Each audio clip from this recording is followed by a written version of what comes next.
Well, Hi, hello there, my dear. How's everything going?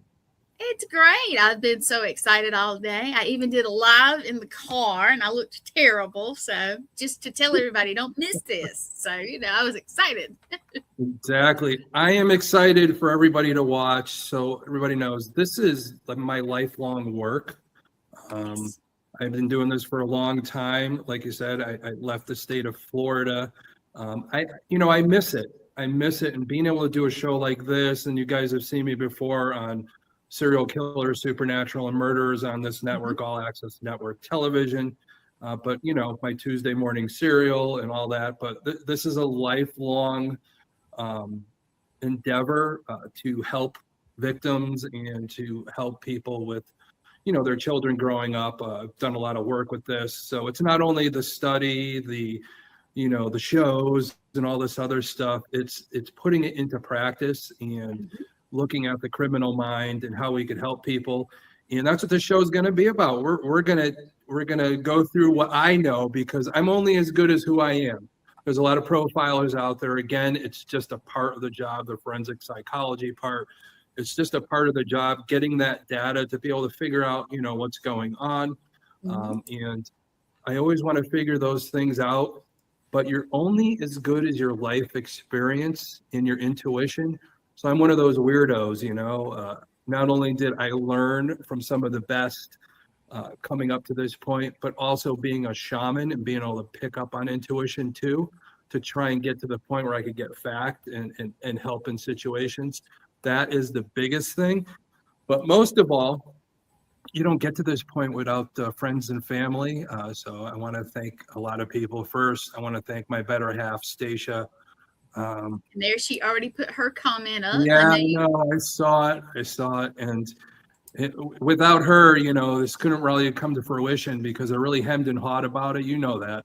Hemmed and I hawed know. about it for a while, because it is so important to me. And I want to show everybody that emotion and how I look at things and help you guys look at things maybe a little differently. But most of all, I want to thank her and her support and all our friends from Wardruna. We're Mhm. pushing Wardruna out too, which has a lot to do with how I look at things also. Most importantly, you guys, Gwen, Lee, Matt, everybody at All Access Network Television for putting this on the air. We're excited. And And and if let most me of say all, right real there. quick, let me say Yep. real quick that Tom, welcome back. You took up a sabbatical, as I called it, but Yep. welcome back and welcome to the network, your new show on behalf of Thank all you. of us. And that's a lot of Oh, folks now. So. so appreciate that.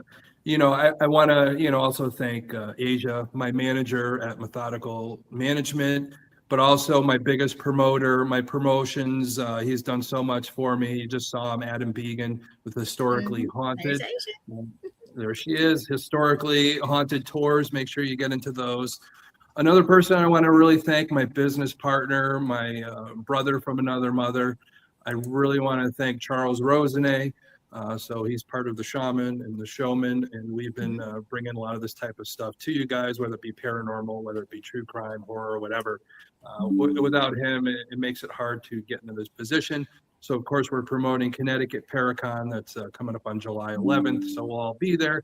If you enjoy this show going up to that point, make sure you come by and see us.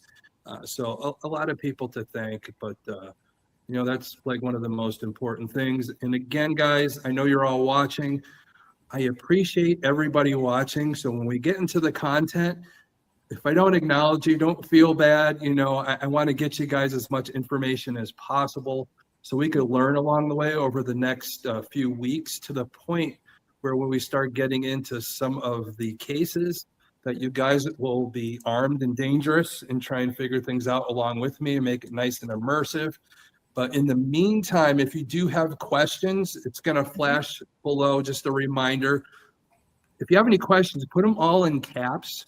We're going to save them to the end, because what we want to do at the end when we answer these questions, it's a good way to recap the episode so we could go back over it. So you're not really missing anything, or anything won't be out of context.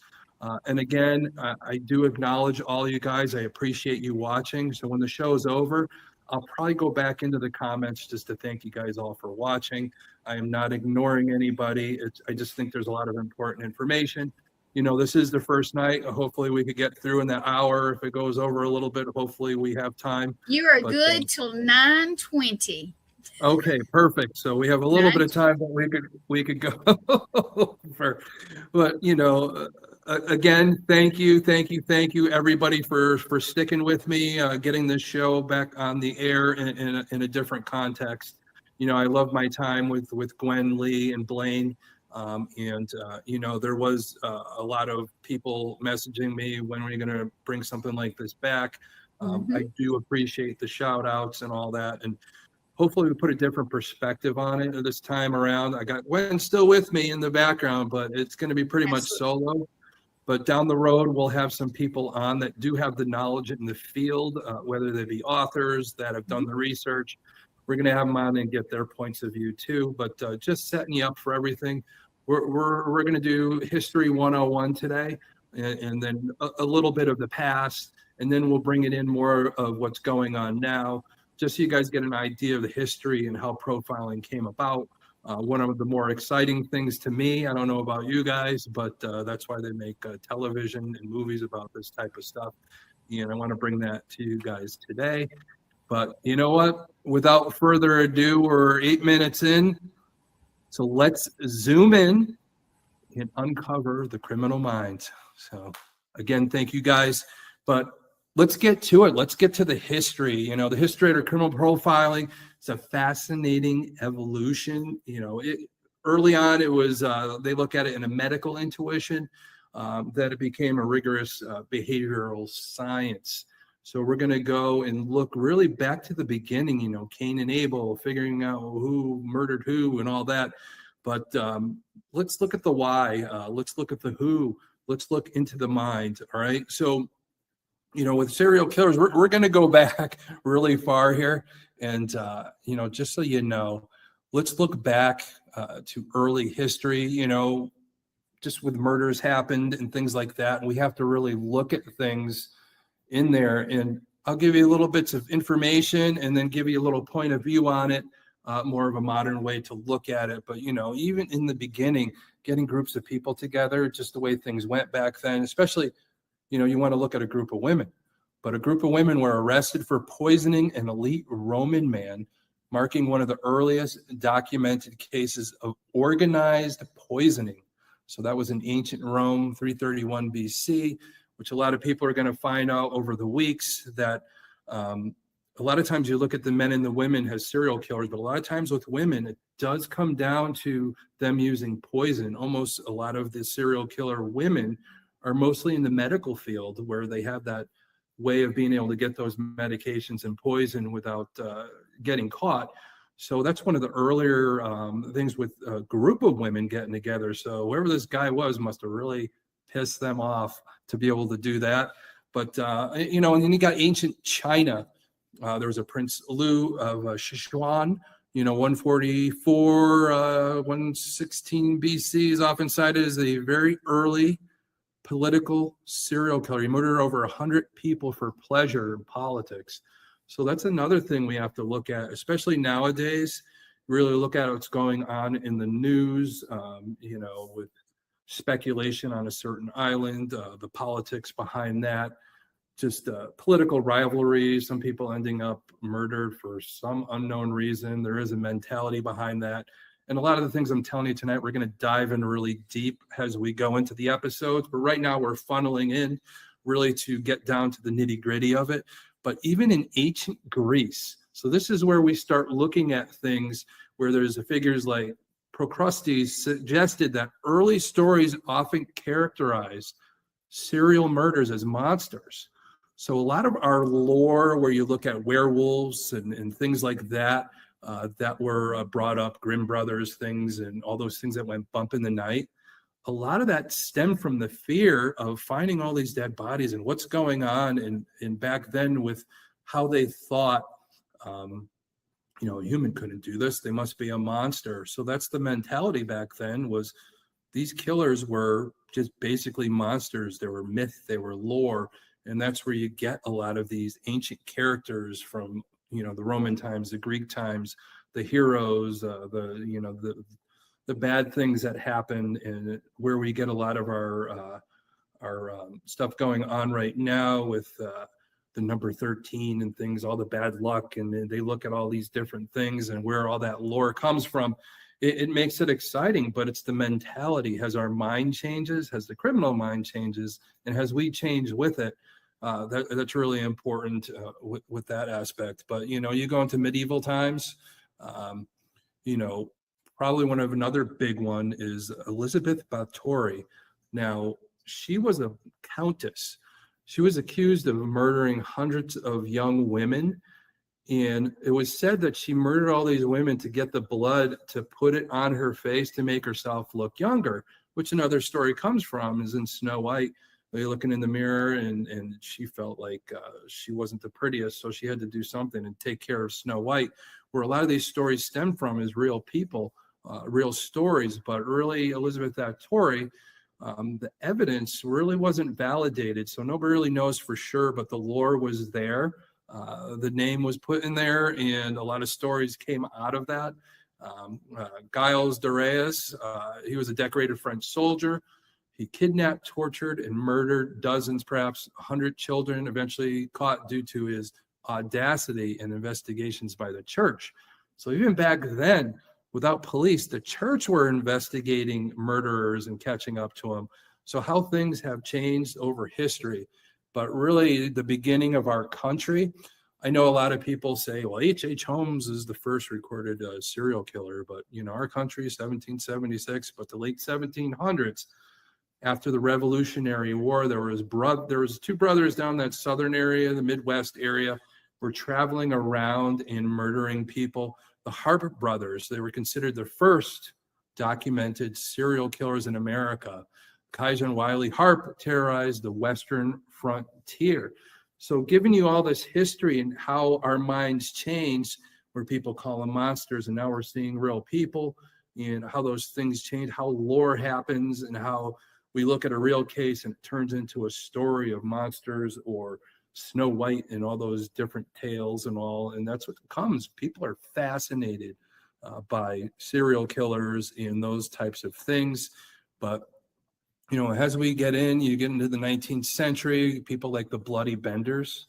So they were a family where they had a home where people could come stay. All these people start disappearing. The whole family was in on it, which is crazy to get that mentality of a whole family. Think about, your generational type of thing where you could get a whole family to murder or push them enough or traumatize them enough, to the point where the adults are making the kids traumatize them enough where they partake in this and not say anything. So you always got to be careful with, people want to hide things from each other, especially families. Of course, husband won't tell on the wife won't tell on the husband, those types of things, and you hide that stuff. So it's another mentality that we're going to look into. And of course, probably one of the most famous that a lot of people have heard of, H.H. Holmes.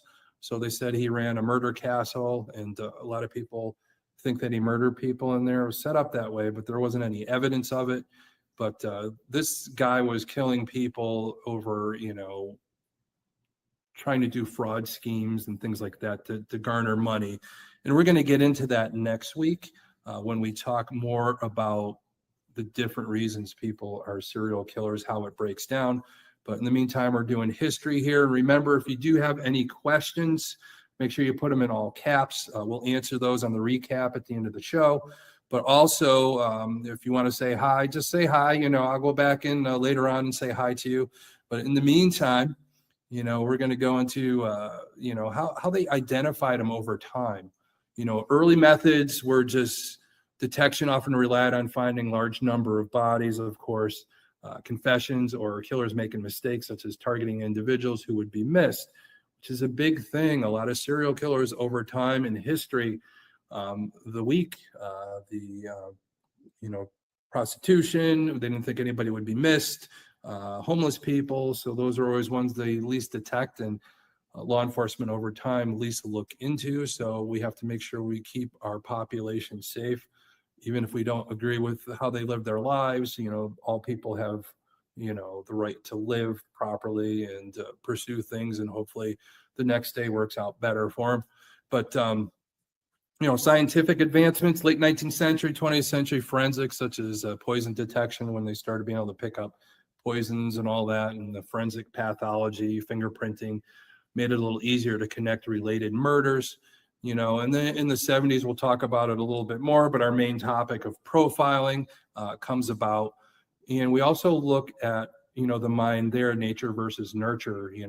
Research shown killers share common history, childhood traumas we'll get into, abuse, brain damage, particularly the prefrontal cortex, often compounded with they call the warrior gene, which is a variant which affects impulse control. So they feel like a lot of serial killers can't control their impulses, or just can't calm that thing down.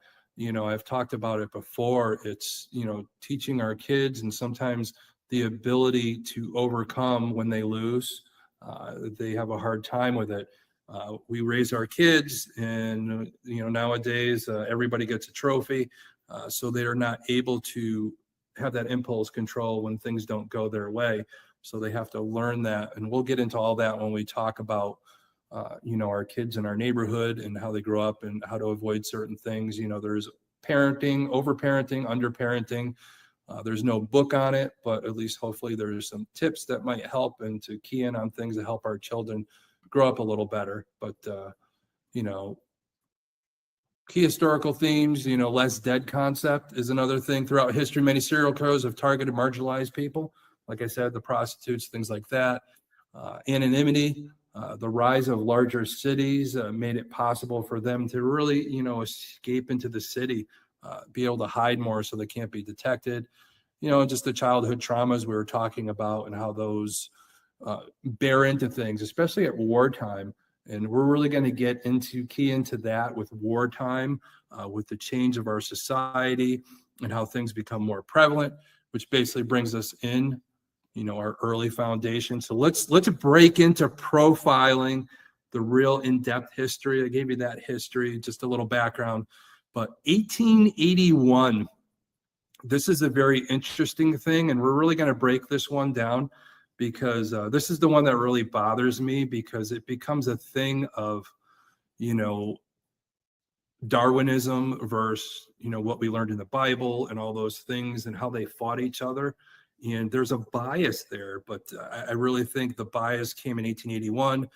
Cesare Lombroso is an Italian criminologist and eugenist, genetics higher race leading possibly to the Nazi race. Is what they looked at in eugenics, is the better the DNA, the better the person.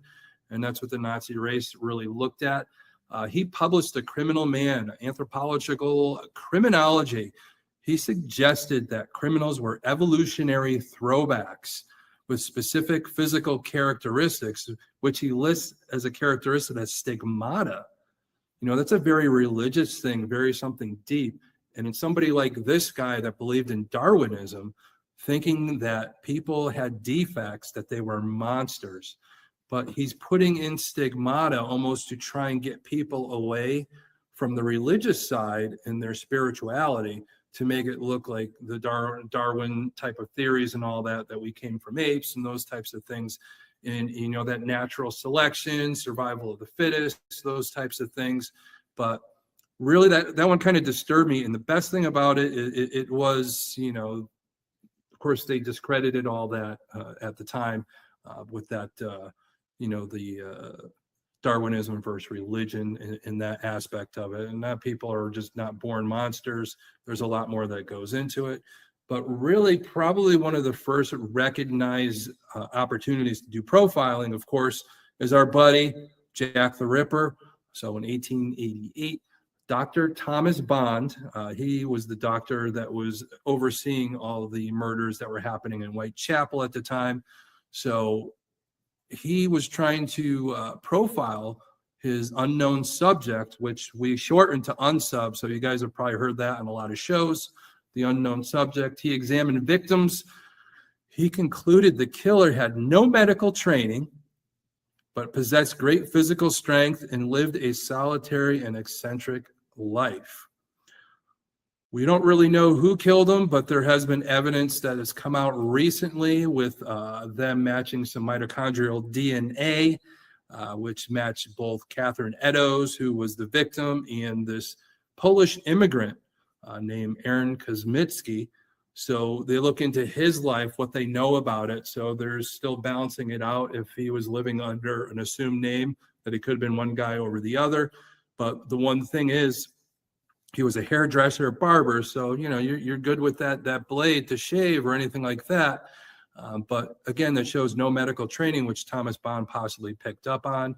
And there was talk that Aaron Kosmicki lived with family. So a solitary, eccentric life and all that, where, I guess they said eccentric being at the time probably mental health issues, which of course this guy, this Aaron Kosmicki, there was talk at the time in 1891 when all the murders happened. Kosmicki was taken into an asylum. He was there for the rest of his life until he died in 1919. That's when all the murders stopped. So there's potential DNA there, mitochondrial DNA, which it's hard to prove, but it's pretty decent. So if it is the guy, Thomas Bond kind of got that profile very, very close to be the first documented one. So that's another exciting thing. It's a case you always got to look into. There's so many books out about it, but really at the time when the doctors got out of it and became more in the 40s and the 50s is where psychology kicks in, where we're starting to really look at the mind and how things are occurring. One of the first things to do was back in the day, there was the OSS, which is now the CIA.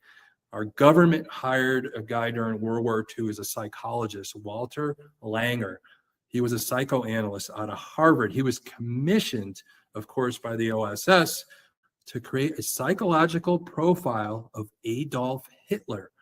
They wanted to predict his future actions and potential for suicide. So they were wondering if they put enough pressure on Hitler, would he commit suicide? So Langer did a psychological evaluation of everything known, and he predicted that Hitler would commit suicide. So whether you believe that guy in the trench was Hitler or not, the suicide came to fruition with his psychoanalyst analyzing of Adolf Hitler. And he actually wrote a book that you could pick up, The Mind of Adolf Hitler, a secret wartime report. So American presidents after that started requesting, more profiles of foreign leaders in case of times of war and how to react. And I know it's still done to this day. It's a little more secret, of course, our CIA, but that's a big part of profiling and all that, how it's government funded at one time. And you were getting success to be able to predict what one of the most horrible people in our history, to be able to get a profile on him and figure out potentially what he was going to do and what he did. Probably one of the most accurate ones was 1956. We had the Mad Bomber running around. So the Mad Bomber was George Metesky, as we found out later, but they had a psychiatrist who was brought in after the police just couldn't figure out anywhere else to go. So on a whim, they asked a psychiatrist, James Brussel. He's a former counterintelligence profiler for World War II, Korean War. He provided the famous accurate profile of the serial bomber in New York. He predicted the suspect would be middle-aged, foreign-born man, Eastern European descent, who lived with unmarried siblings and would be wearing a double-breasted suit.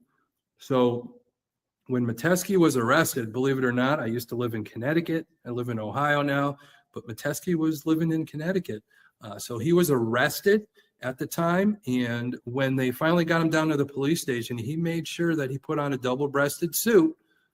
He didn't know about the profile, so he was photographed with his double-breasted suit. He was living with family at the time. He was Eastern European. He was middle-aged. Everything that Brussel thought he was, and it's incredible. But it's great to see it after the fact, but beforehand, it's very hard to do profiling where you were really looking at patterns, and we don't really know until we actually capture and question that how right it is sometimes. But being right after the fact, that's what we have to get to, is be right before the fact is going to be what we love to do. But again, you guys know I've been in the paranormal myself and doing this. I think it's one of those impossible things. We'll never be able to prove either one to be able to have an outcome. But we could keep trying. Technology nowadays is helping out quite a bit. But let's get to the meat. Let's get to the meat of the whole thing. This is one of my favorite parts of it is the FBI finally decided, in the 70s to bring about the behavioral science unit to look at it psychologically. But at first, it wasn't really serial killers. They were looking more at the rise of sexual assault with homicide. It was raging at the time where they had to bring this out. So this is where we really have to look at the mind of our society. So if you go back, we're talking 70s. So we've gone through the 60s. We've gone through some wars, World War II, Korean War, Vietnam War. So a lot of our mentality, a lot of our soldiers, are going through all this mental breakdown, really. And a lot of people like World War I, World War II, men that came back had so much PTSD, became alcoholics, where things went wrong, where they raised their kids. There might have been abuse there because of what they saw in the war. All this creates that steamrolling and all. And we get to the point where we're at that time in the 70s, of course, the 60s, the flower children, live, love, and all this other stuff, a lot of protesting going on. So there was a lot of this back and forth, a lot more information going on like we have now. Everything you could think of, you could get information on. But back then, all this was raging. So a lot of people couldn't really make sense of it. And I think a lot of people started acting out from what their fathers brought back from the war, how they were raised. It seemed like all nice and dandy, but really deep down, what were we hiding?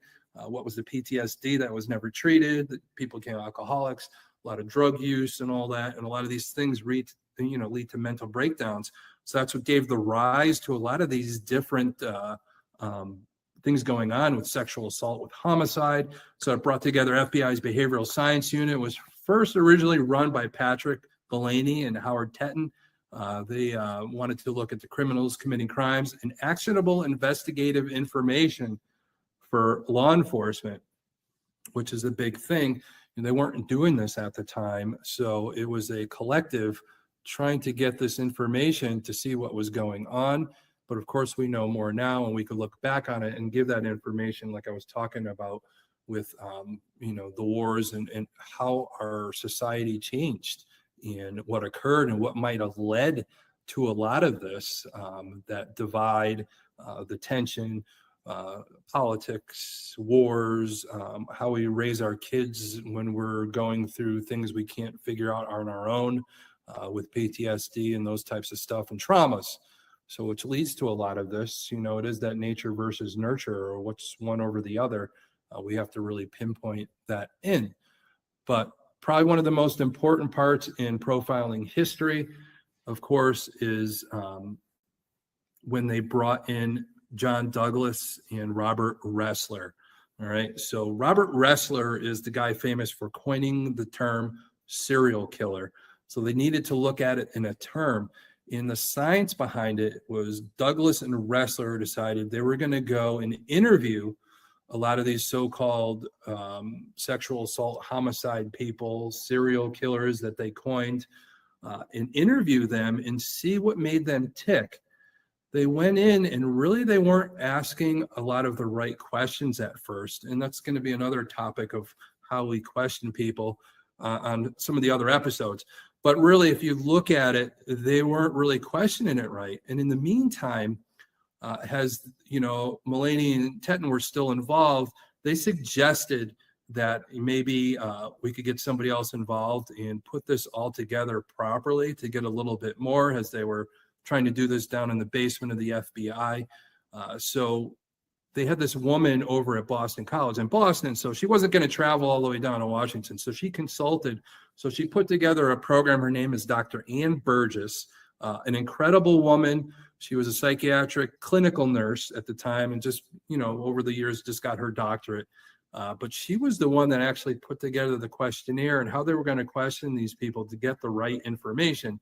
Because we all know serial killers want to get one over on you. So you could question them all you want. So we always have to worry about what information are we getting. So you really have to discern because of course their main frame is they want to boast and say they killed more than they did. So you have to really ask the right questions, circle around, and we're going to have an episode about how to question people and get things out of them and how to circle around. But we'll get to that. And this is kind of how they develop that, to the point where they're including, interviews with probably one of the more smarter of serial killers. Is a lot of people, the big thing is they think they're the smart, highly intelligent IQ people. Actually, they're not. Most serial killers, when they're tested, are at IQs at 90 or less. So that kind of goes out the door. But some of them are very highly intelligent.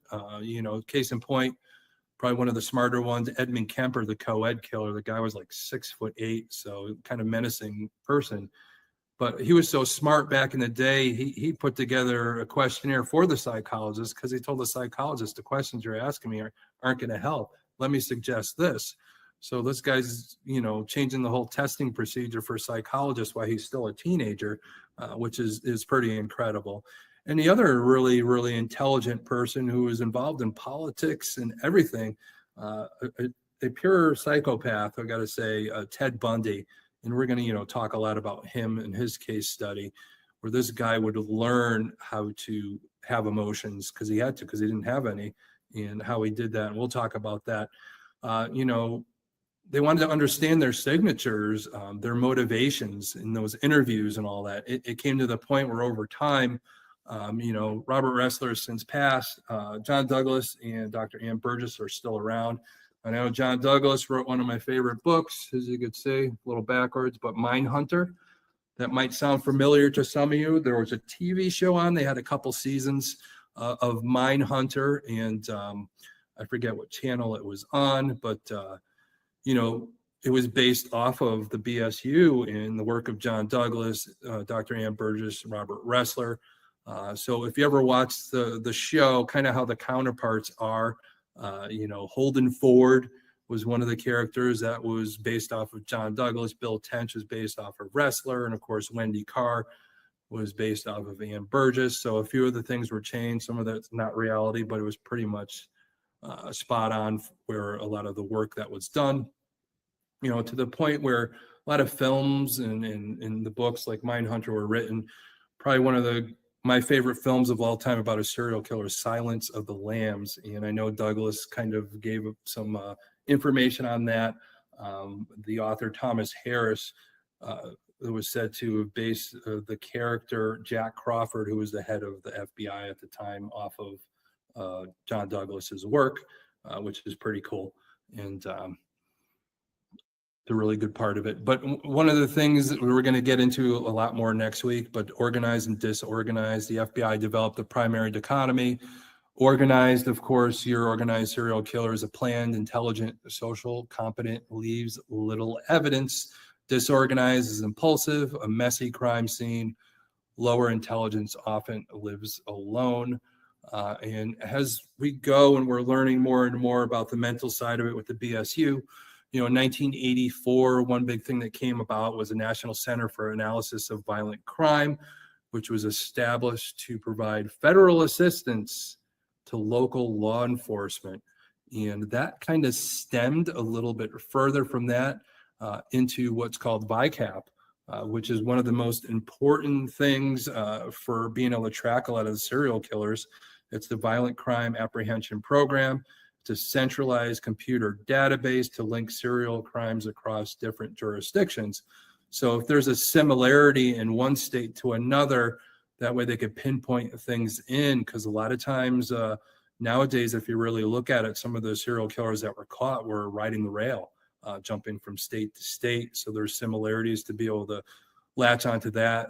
Some were truck drivers and all that on their routes in different states to be able to track that too, which they weren't able to before. So that's where science is coming in.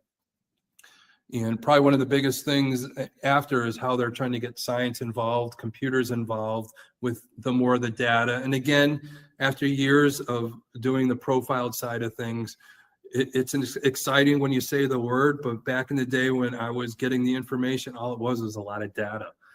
So you're trying to analyze all this data and figure out, for me working in the prison system, to figure out, okay, how's this inmate going to react if this happens, if if they try and escape, or if a riot happens with them as the leader, how are we going to get this to stop? So those are the things you have to look at. And on the outside of it, using things to the point where there was a Dr. Kim Rosmo. He developed algorithms to predict where an offender likely lives based on locations of their crimes, which they call the distant decay. So that's a principle that'll come up. That basically meaning the interaction between two places decreases as the distance between them increases, which basically means that a lot of the serial killers don't go far from their home because, hey, look at nowadays. Right now, gas is pretty expensive. So a lot of these guys aren't going to drive way out of town, spend all that gas to, unfortunately, dump a body. So we don't want to do any of that.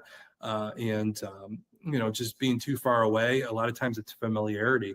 When you're comfortable in a situation, mentality, what these guys say is when they're comfortable, they go to comfortable locations, which, of course, we try and figure these things out.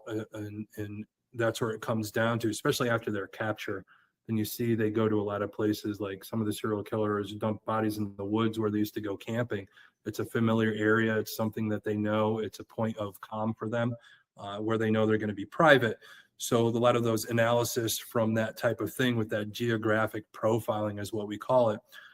It gets a little bit deeper. There's a Dr. David Cantor out of the UK introduced a more academic approach, which you would call it. What are you ever going to do? Smallest space analysis to find statistical correlations between crime scene behaviors, which we're going to go over, and how to look at a crime scene and figure out all the different patterns, what to look for. Just remember a lot of the stuff I'm talking about, just for professional courtesy. There might be a few little things I might leave out. You never know who's watching, but you want to leave out a few things, and hopefully I don't have my brothers that are still doing this get upset at me. But, you want to analyze the structure in a personality test and crime patterns. So the personality that you might pinpoint that profile and the crime patterns, and that puts together another academic approach to look at it with data. And, you want to get into, again, there's so much stuff, there's so much history to all this. And we are coming to the 20 minutes left mark. And I know if you guys hopefully had a lot of questions. Again, we're going to cover a lot of things over the next few weeks.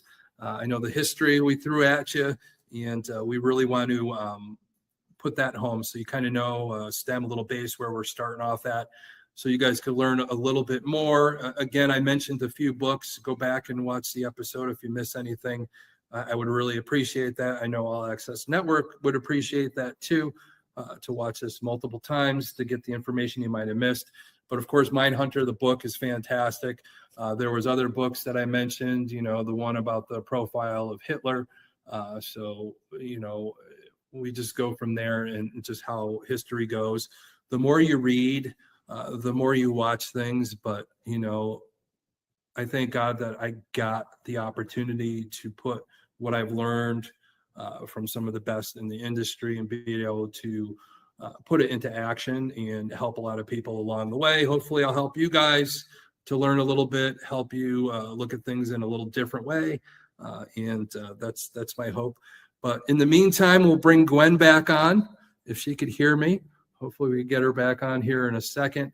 And that way we could see if there's any questions. And again, I want to acknowledge everybody. I really appreciate you guys watching. So there she is. So, I'm back. I was listening. Yeah, I know. We're going over it. Sometimes, history could get a little boring. You feel like you're in a lecture. But I think in this case, you really look at what we talked about. It's great to look at history, just like, whether it's paranormal, whether it be in true crime, whether it be solving crimes. If we don't know the history, we're missing that foundation. So we need to know where we came from. We need to know who got us there. We need to know that, yeah, some of these people were quacks, or we look back on it, just like doctors used to think bloodletting would cure people, but we know they learned from it. So we're constantly learning from history. It creates what we call a foundation. And of course, from that foundation, we learn more and more what works, what doesn't work. It's the brave people that try that stuff to see what works and doesn't work to get a better solution. But It is. yeah, I don't know. Did Well, anybody throw any questions at you? Well, we have tons of folks, and I'm just going to say some names that popped Okay. in, and I once I went off the screen, I kind of left you alone so you could keep your Yeah. spot and keep going, so everybody understand. Of course, Stacia, Jeremy Brunton, and I'm going to say that all wrong every single time. Adam Bagan, of course. Asia, of course. Bill Slevin. Yeah. Nicole Gaspard. I always say her name wrong. I don't remember who this is, but it's Sears Spartan. Here, I'll pop it up so you can see it. I can't remember who that is. So whoever that is, don't get your feelings hurt because I have to keep up with them and I can't. Of course, Christy Ritchie, Yeah. me. I was telling everybody, hang on to your questions for a minute. Kenneth Drake, of course, he wanted to congrats. Yes. Wonderful. And let's see. I'm going. Jess Elliott has a question. You want to read it? Jess is the author and a friend of ours. And yeah, if you want to, can you read it pretty good? Can you see it? I can't see for crap, so you might have to read it for me. Okay, that's fine. Sometimes we can see it. Sometimes. Okay, she says, are you familiar with, I ain't gonna be able to say this. I'm so sorry. Juliana Tofina. Okay. Gulia Tofana in the 1600s in Italy. She was selling tonics and perfumes to women who wanted to be freed from awful men. Aqua Tofina. Okay, that makes sense. Let me go up a little bit. They estimate that some crazy number of men were dispatched before she got caught. By a woman who brought it. Right. Yeah. But she was wanting to know that. That was actually very interesting. And I couldn't wait to show you that.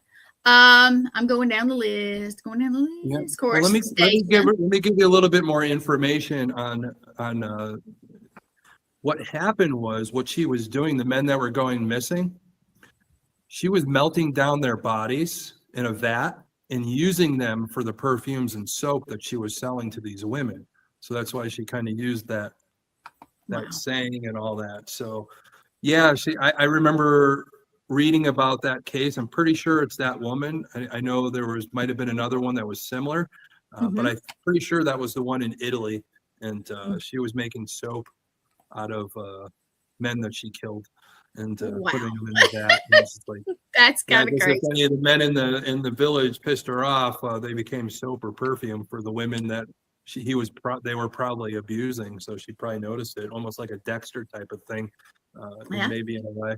So which is big for a woman, because like I said earlier in the history, women are pretty capable, of course, to do that, but a lot of times they're more of a nurturing type of mentality psychologically. So a lot of times it'll be like a poisoning or something like that. And as opposed to men are a little more violent with their type of killing.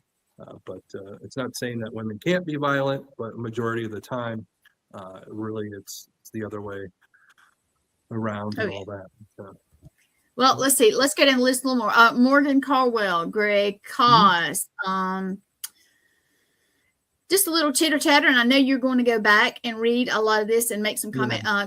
Carol Garcia, let's see. Jimmy, hey man. All right, Jimmy tuned in. That's cool. Let's see. Blaine, who when he finished class. Yes. One of Johnny my old says hello. Yeah. Okay. Then Jess again. It's spelled Julia. Okay, thank you, because I am terrible at this. Oh, perfume. There you go. All right, but no, we didn't have any. So if anybody has any questions, if you put them in now, we have a little bit. We can go over. I have no problem with that. As long as I'm out of here by 9:20. So anybody has questions, please ask. Yeah, because we could reiterate and recap again. I kind of blew through the history. And I like to get through it kind of quickly, and like I said, you could go back and watch if you missed anything.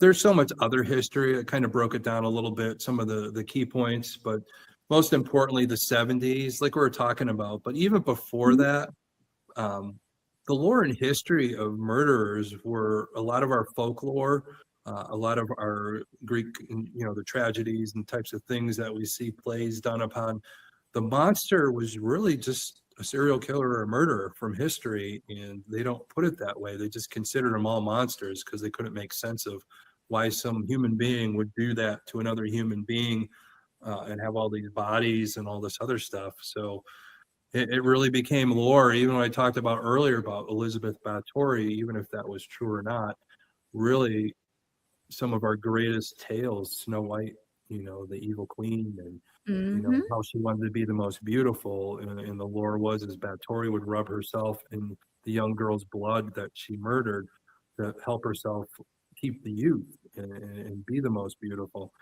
So that's where a lot of that stems from. Um, it, it's nuts. It's It nuts. is. But we're talking about history. Our mentality has changed from year to year, and so the way we look at things and how we look at things culturally too.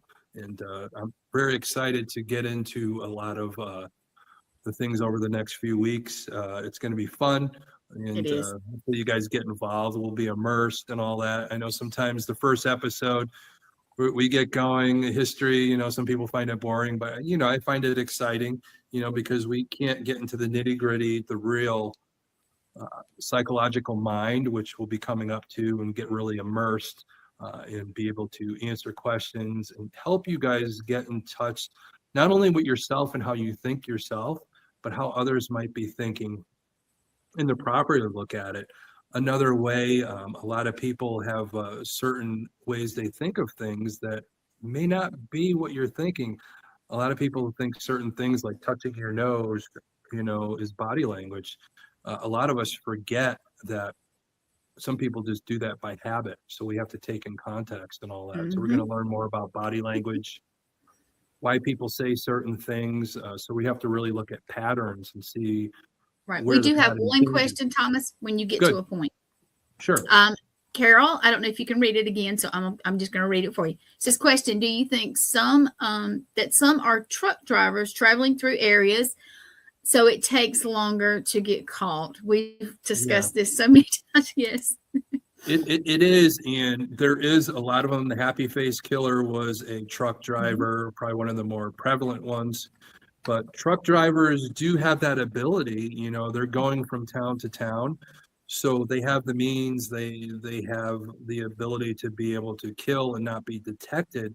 But again, like I talked about, in the 70s, near the end of that, into 85, when VICAP came into fruition, where a crime could happen in one state, where the MO is similar to another state, and that's where they start piecing things together. Where if a murder is happening along a corridor, like I'm here in Ohio, let's say it's happening on 90, and it's in that corridor and it's on a line, and it seems to happen from this town to that town. So what a lot of police officers and a lot of people are figuring out, okay, we could break it down. What trucks travel that time of day? Where if they figure out, the time and death of a body, where it was buried, uh, where it was close to, because they're gonna, like I said, they want familiarity. So if you're out driving, you drive this route all the time, there's a desolate area off the highway.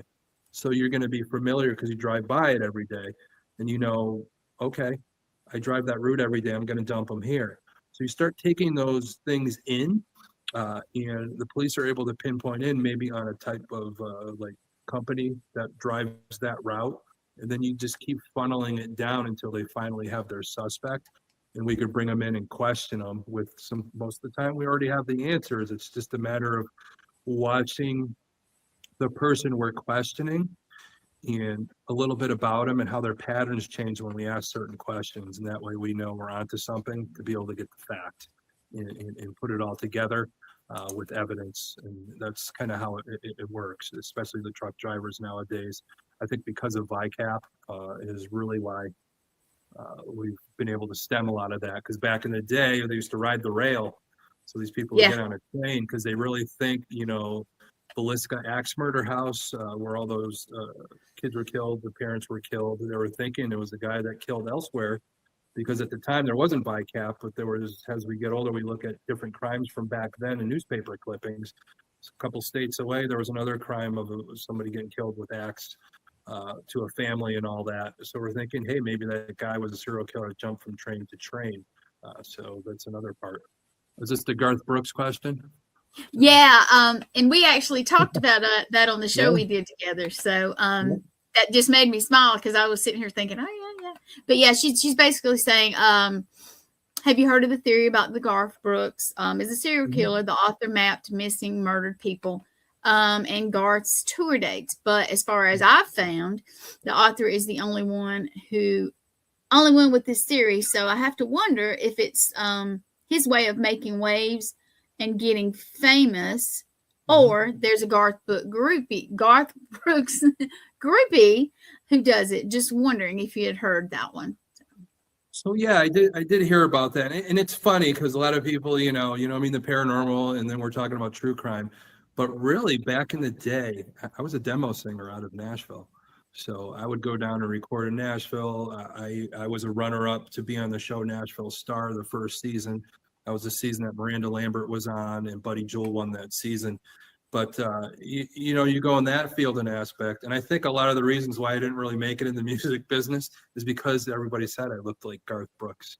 So when you look too much like somebody, sometimes you lose that doorway to open for you. Unfortunately, and just the similarities and all that. I'm not going to blame it all on Garth, but if he is a serial killer, then Well, Jess was saying that would some be of kind his of lyrics. weird that I look like him, and if he becomes a serial killer, and I'm one that profiles people, that would be very weird. That part of my life was everybody said I looked like him, which would be very eerie and weird. But I really, at this point, with all the people that are around him, all the concerts, his opportunity to be able to do that, I don't think there's enough time and opportunity out on tour. If anybody's ever been on tour, I've had many tours that I've done. I don't have enough time to do any of that.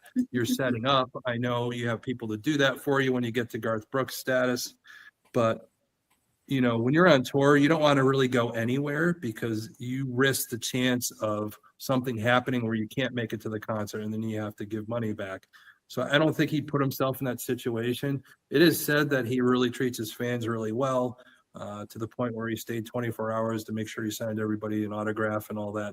So really that mentality, that's hard to fake.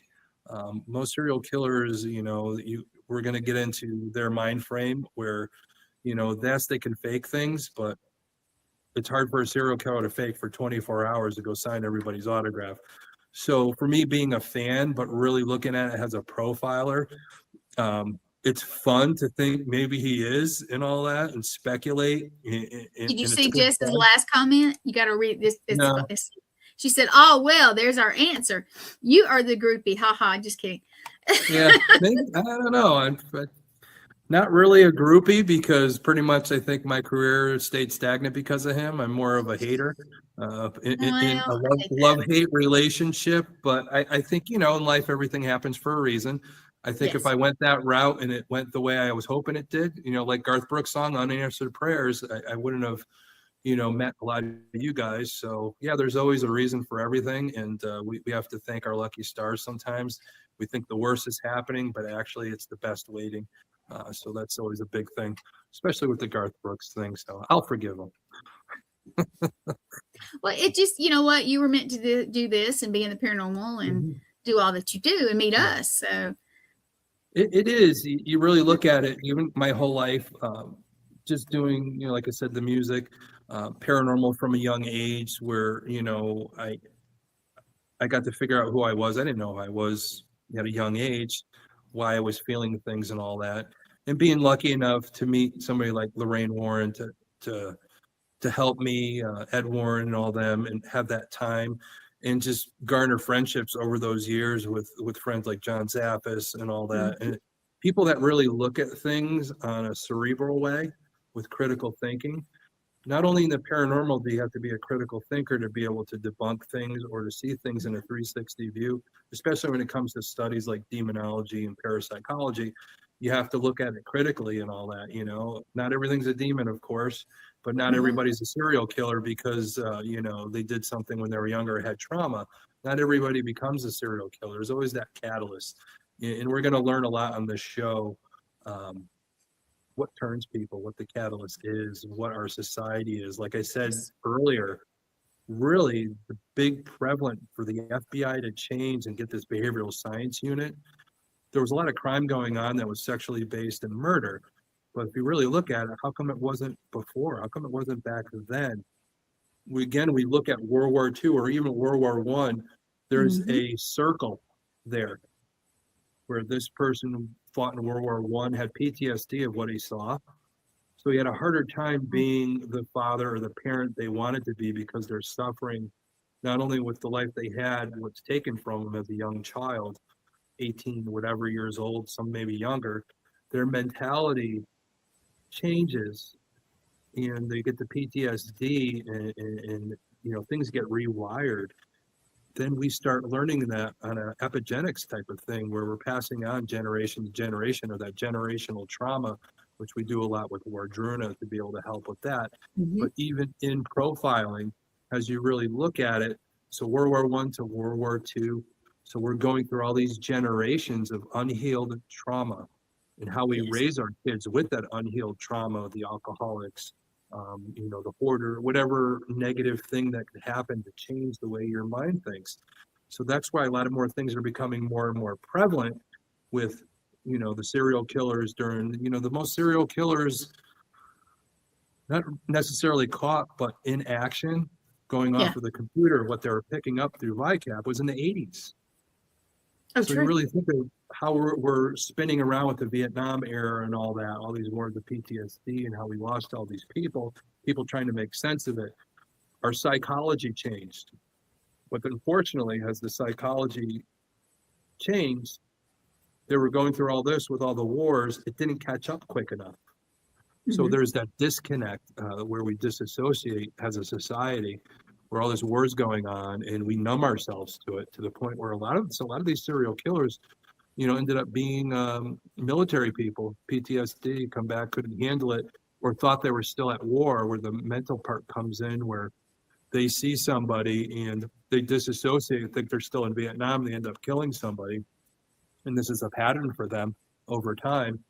We really look at those types of things, but really that era, that's our disconnect. When all these wars happened, and how we react to them and how our military people need to get a little bit more help. But our older generation, we were the tough guys and all that. We don't need help. And it was shameful to ask for help back then. Yeah, they didn't. Well, really, psychology wasn't ready at that point either. Nope. They weren't up to the task. They were still like doctors back in the day, bloodletting.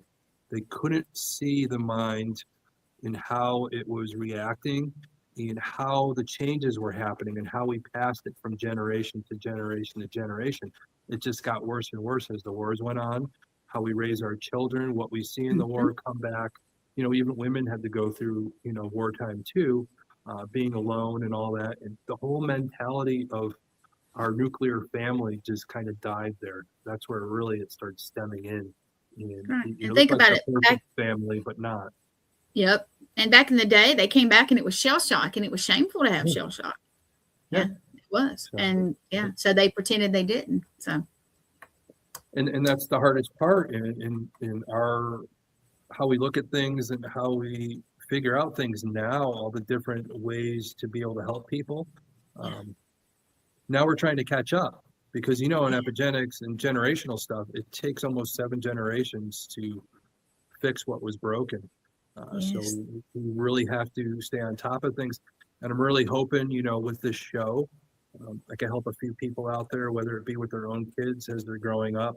We all need help. You can't do it on your own. It takes a village sometimes to raise our children, just to see things, whether you're a teacher, somebody that lives in the neighborhood, to see something that just maybe isn't right and to do it in the right way to get them help. You not be the old Karen in the neighborhood, but the right way to get help and suggest and just be there in the right way. That's important too. But we're going to learn all that stuff to the point where even the people we can't save, how to recognize it. I've talked about body language, how people's eyes look, and we have to really take in the context of it, and even cultural stuff too. You helped me one time with a big thing. Yeah. Yeah. We'll talk about And that one night. But it was a big yeah, thing. we will. Yeah, we'll definitely get into that. Hopefully we'll do an episode. Again, we've done one before, but I think I want to get in a little deeper of the victim, because it's very important to know how the victim thinks, because sometimes the way the victim thinks is how the serial killer reacts to them. So those are the things Yes. we're going to go over, of the profiling of the victim and the profiling of the serial killer. But Dr. Ann Burgess, when she would interview, her main thing was why they got her involved was she would interview these women that were raped or almost killed by these people, and she would interview them and profile them and ask them questions, what left it open. And that was very important work that people could read about. There's a lot of documentaries about Dr. Ann Burgess. I think if it wasn't for her, Douglas and Ressler probably wouldn't have a lot of the stuff that they have. And I'm telling you, I still got to say John Douglas is probably like my biggest like mentor in life and all that. What I read about him, Right. just having those opportunities and all that. And probably one of the best things is he actually instant messaged me and wished me a happy birthday Really? back on February. So I was pretty Wow. pretty stoked about that. And it was very nice of him to take the time, even though we never met in person. But hopefully, we're friends on Facebook. Maybe he'll watch the show. And maybe if you are watching, John, I'd love to get you on the show. And I think your perspective would blow people's minds. And again, guys, make sure get Mindhunter, and you could read a lot about, their work and kind of a little bit about the TV show that was on. Of course, it's Hollywooded up. Of course, you know that. But Oh yeah. the real story about how they interviewed and what they got from people, and that'll really help when you watch the show. It's kind of one of those books to have to the side to really help learn about profiling and how they look at things. And again, one of my favorite movies, Silence of the Lambs, and all that, and just that one-on-one interview and all that, and a lot of things that stem from that movie and all, and just the lore of it. And I think a lot because of that movie, a lot of the TV show came out, and more people got interested in the art of profiling, whether it be from somebody, the FBI agent, psychiatry nurse, psychoanalyst, whatever type of psychiatry. For me, forensic psychology, just the way to look at things and get that history, and like we look at things, and we're going to be doing that in these next few episodes. And I'm excited to bring my knowledge. Am I the be all end all? Of course not. I'm not. It's a love for it. I want to bring that passion to you guys and how I look at things. It may not be the way you look at things, but am I always going to be right about it? No, but it's just my perception. Yep. How I look at a crime scene, how I interview somebody, and the do's and don'ts, and how to get that type of information to get to the facts, to get to a conviction. And we're going to go through all that. It's going to be fun, and we're going to have a good time doing that. And I'm glad you guys joined us for this first episode. I'm glad to be back on the network talking about one of the coolest subjects ever. Again, we never do this to promote the serial killer. We're here for the victim. We're here for our families, our friends, to help raise our village, hopefully the right way. So we can understand it. It's a big deal to understand. Yeah. Yeah, we have I to learned a understand lot it. from Tom, Yeah. I have to say. And that one episode, not episode, but what one thing that happened to me that sticks out, I traveled a lot last year, and it taught me to look a lot different, like observe things a lot different. And I was already very hyper vigilant because of being a medic for so many years and stuff. So, but I learned another way to watch things. So it is. And for me, the training, and on top of being a shaman, because I know Stacia does this with me, and we laugh about it sometimes, but it really comes down, sometimes it's not a laughing matter. that's true. I'll walk into a place. I could walk into a place, and in less than 5 seconds, I could tell you who's a danger, who could help, where all the exits are, where to sit. I always sit facing the door, so if anybody comes in, I could do a quick profile if I'm in danger or not. This is Yep. just stuff I naturally do. People say it's from trauma. Yeah, it could be a little from trauma, but a lot of it is training, where it's secondary. For somebody like me, it's secondary. I know for other people it is too, but it's just instantaneous that I could pick it up. It's almost like getting on an airplane, walking down the aisle. Hey, if something happens on this airplane, I know that guy can help. I know that guy can't. That's what I was To going the to point, ask you. Do you yeah. do what I do and check out everybody you walk? Yes. Mhm. Yep. I instantly do. I'm walking up the aisle and I look and then I sit down. And when the plane takes off, I could tell by the backs of heads sometimes Yeah. how people move and all that, that's somebody that can handle themselves. And these are things we'll get into. Certain body language, context of body language is probably the most important thing, because there's pattern and all that, but sometimes the pattern could fail you because we're dealing with other cultures. Mm-hmm. There's some cultures where people automatically just shake their head no, and then some body language when somebody asks them to say yes and they shake their head, you're thinking that's a sign of them saying no, but that might be a cultural thing. We're going to look into all this crazy stuff and how to do all this and how to do it properly. Are you going to get 100% answer? Probably not, but it's going to be close enough where we know we have enough to go on to, of course, go down my old rabbit hole and be able to get the information. In theory, you keep digging, you keep digging, you keep digging, and finally you get to a point where it turns into fact, and then you have that person cornered and you have an arrest. So that's Yep. what we're going to work on. But again, I'm very happy. I know we breezed through tonight, so a little bit of nerves getting back into this, but the nerves are because You're awesome. I You have don't so have much to worry about that. passion. Yeah, I just got so much passion on the subject. Again, it was part of my life for a long time. I'm just so happy that even though I don't do it anymore, I get to talk on shows like this. Still to this day, I left the state of Florida in 2007. I still have people that call to get an opinion, which to me is probably one of the best gestures of being remembered for, your point of view to help Yeah. out in a situation. I know, Gwen, you send me somebody, helped her take another look at her subject for her book.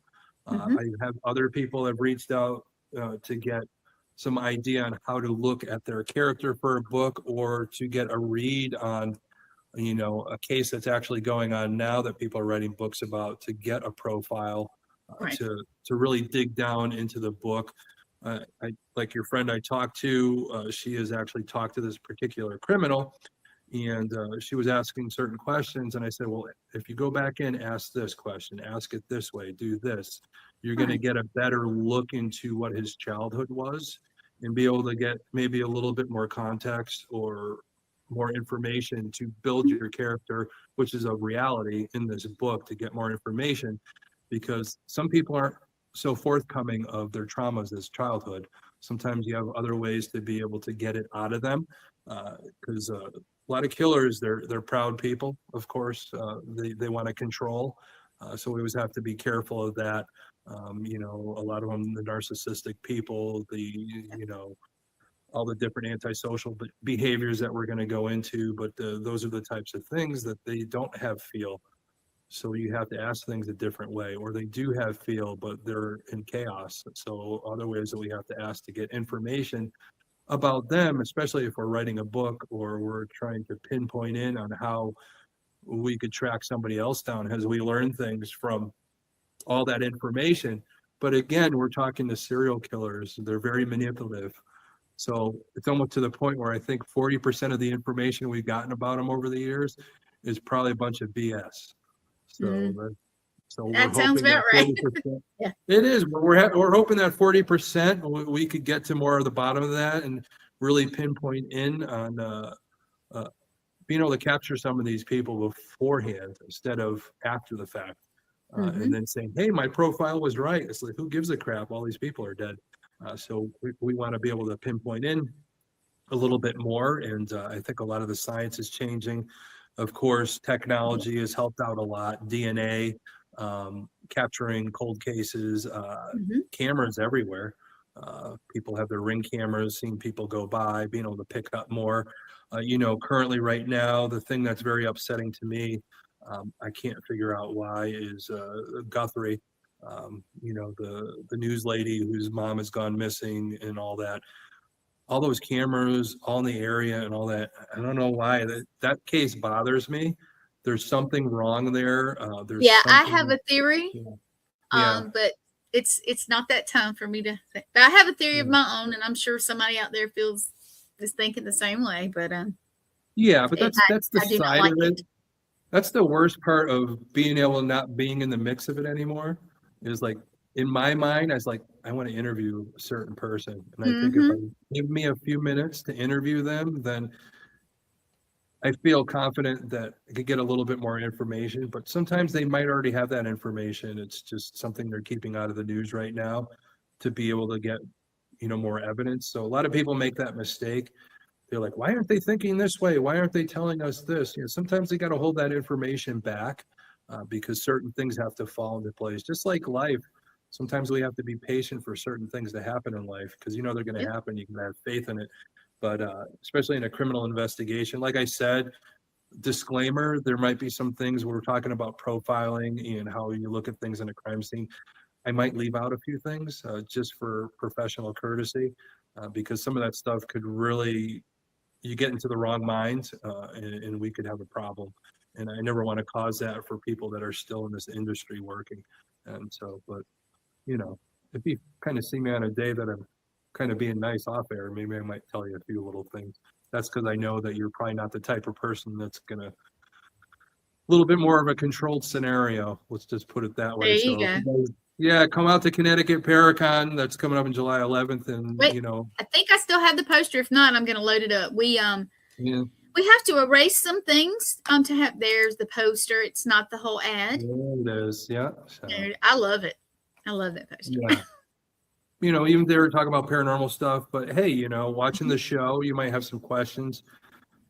Some I might be able to answer and give you a little bit more tidbit that I can't really, again, by professional courtesy, release on a, right. Wherever hopefully thousands of people are watching. Just well, for the sake of the network, I will tell you this. I looked back and on one show on Monday night, just one show on just my profile, it was 35,000 people. Wow. And that was the day after. That was Tuesday. So that wasn't even 24 hours later. So just because, and I tell everybody, hey, say hi. But a lot of people say, oh, I listen to it in the car, or I listen to it while I'm doing dishes or cooking dinner, or listening to it. And like you said, a lot of the shows that All Access Network Television has on, I'm going to look at it this way. Some of the information I'm going to give you, hopefully, like Gwen said, it could save your life. Yes, it helped me. I was always hypervigilant, especially being a medic so many years, working in the hospital, just being a single mom for a long time. But now I look at it a lot very different because now, and I have accepted my abilities, even though I block them when I shouldn't sometimes. But now I get on a plane or I go in an airport or go in a restaurant or gas station. I know things. And unless it's somebody I truly trust, I do not sit with my back to the door. Yeah, exactly. And for me, for working in the industry, even back then, I had to look at it in two different ways.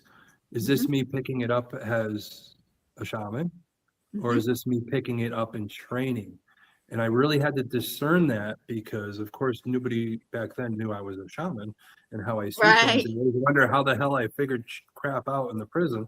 I'm like, how did you know? And stuff like that. But really, it comes down to trusting my training and trusting my gut instinct or my shaman abilities. But the fact of the matter is, you could do that all you want, but you're gaining clues and information to go down the rabbit hole and get the information that's going to help solve a particular crime or get the suspect or what we call the unknown subject and make it a known subject. So instead of our unsub, we want to be a known subject. And that's the whole fact of the matter. And then if we, again, are able to discern a lot of that stuff very quickly, like I said, in 5 seconds, I'll go and see a store and I'll know exactly who's this and who's that. That takes time. And again, a lot of the way I look at things are how I was brought up. Not all of us we're not all brought up the same. We all have that different fingerprint. But the way I was brought up, things that I saw growing up or in high school or in college that make me say, okay, because I experienced this in my lifetime is why I could look at this way. So that's what makes, not all profilers or people that are in certain industries are all the same. Their life experiences sometimes dictate. That's why some police officers remain police officers, some become detectives, the way they look at things and how it happens. And unfortunately, still in some departments, there's still politics involved. So are we really getting the best person on the job sometimes? Or are we getting somebody that's going to push it through for political reasons?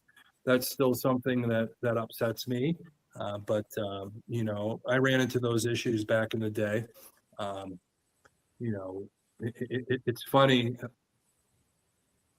a lot of people didn't know I was in the paranormal back then, but also a lot of people back then, I'll say it now, because it's been since 2007. There was a lot of work I did that 99% of the people I worked with didn't know what the fuck was going on at the time. So right. I was hired to do the job. Yeah. I did the job well. So yes, you did. Yes. And there's a lot of people. I want you to, Tom is going back. He's looking at all the comments. We did a little different than we do some shows, but we got about 3 minutes. And Tom, I'm going to say to you, tell them how to get in touch with you. All right, so get in touch with me, of course, Thomas Patrick on Facebook. You can instant message me if you have any questions or anything you want to see in the future. Of Archangel the Paranormal on TikTok and on Instagram. Of course, I do Tuesday morning serial and those types of things, and weird spooky facts from Ohio and weird phrase origins and all that. But this is our baby now with Profiled. Of course, we got the upcoming Connecticut Paracon July 11th. So www.paracon.org. Check out the site, get tickets. Of course, and you're also going to be in something in next month that I might get to see you in. Yeah, we got some stuff going on in Ohio at the old Shawshank Redemption Ohio State Reformatory of Parapsychon. So we'll make an appearance there, and Gwen will probably be with us. I am. I'm booking my flight tomorrow. Matter of fact. There you go. And it's going to be big because we are going to really be bringing Wardruna around. That's going to be our first of our many areas that we're going to be. We're going to be all over New Orleans, Cleveland. Of course, we live here in Cleveland, so it's not really the backyard. But, of course, all through New England, New Jersey, New York, Pennsylvania, a lot of speaking engagements for Wardruna. Of course, I'm talking about Profiled this show, but Wardruna does have a lot to do with that, how we look at the mind, kids growing up, generational traumas that divide, and how to look into that and help people in a holistic way, whether it be with the metaphysical. We do have certified medical people on our Rolodex that we could reach out to that do believe in the paranormal, where there isn't that stigma. We've worked with a lot of the Cleveland Clinic. We worked, with the VA, and all that has given us cases. And we're really diving in. And I think Wardruna is probably one of the most important things in my mind going on here in our world, whether it be the paranormal, whether it be, what we're talking about tonight, anything along that nature. I think it just isn't about the paranormal. It's a wide open, us getting treatment and not getting into that over and over circle, like I talked about with World War II, in that circle of how people had the PTSD, and it's led to this point where we were able to talk about the high rate of serial killers and murders and sexual assaults and things. So, but we're going to get to that more. I know we're here at the end. I know you got to get off and do another show. Who's on after us? Who's Lynn, on after us? Lynn Dorman, and he has Joe, and I'm going to say that I butcher last names, people, so just remind me if you come on a show to say it correctly, because I do butcher them. Cara, I think, Joe, Cara, he calls himself Insane Joe. Nice. I'm not real familiar with him, but I will be finding out, so. Yeah. Stay tuned. Well, if he's insane, maybe we could profile him and all that. There you go. And don't forget, every Thursday, 8 p.m. Eastern, 7 Central, Mr. Thomas Patrick with Profile. Right. Appreciate guys, and I will get back to all those messages. I love you guys all, and thank you for the first episode, and we will see you guys next week on the road. We'll be headed down to Florida, so wherever I am, I'll be coming to you from live. I probably won't have my background. I don't think I'm bringing that on the road, but we'll have hopefully a cool background. So. And he's stopping to see us, so that's a good thing. Wink, wink. Yeah. I get to see my both of my friends, so I'm so happy. Yep. But anyway, Great. have a good night, guys. See you later.